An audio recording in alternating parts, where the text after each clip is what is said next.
Hello दोस्तों, पुनः नमस्कार। अपने सब कैसन बानी? बहुत अच्छा दोस्तों, देख सकतनी हमार चेहरा कैसन लौकता, कितना काला हो गइल बा चेहरा।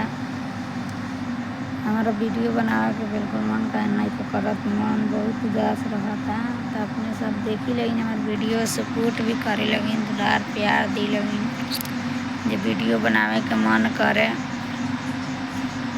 क्या बात बताएं दोस्तों, अपने सबसे हमारा वीडियो तो चलत नहीं कि उसे वीडियो और नहीं बनावत। गाना बंद कर बोलो जो ना पापा पापा वो चलिए दोस्तों, हम तो जाता नहीं।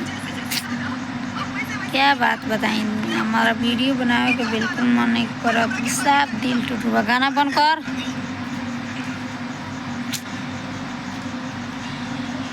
वैसे वीडियो नहीं के जाता हमार, तो जौन हमार वीडियो जाता है ऊपर आप लोग सपोर्ट करी लगिन, दुलार प्यार दी लगिन। हमारा वॉच टाइम जल्दी पूग जाई तो हम बहुत अच्छा हमारा हो जाए, हमारा चैनल मोनेटाइज हो जाई तो बहुत अच्छा हो जाई। एक दो वीडियो जाई हुए अपने सब देखल नहीं, सपोर्ट भी करम लेकिन दुलार प्यार बेसी वीडियो ना जाई हमारा से। चाहे से वीडियो बनावल जाला, खाली वीडियो बनावल ना गुना, वीडियो चलेला तो मन करेला बनावे के। तो वीडियो मत चलत नहीं के उसे नहीं बनावत, और इसे तैयारी नहीं होकर, तैयार होकर वीडियो को नहीं के मन करते बनावे के।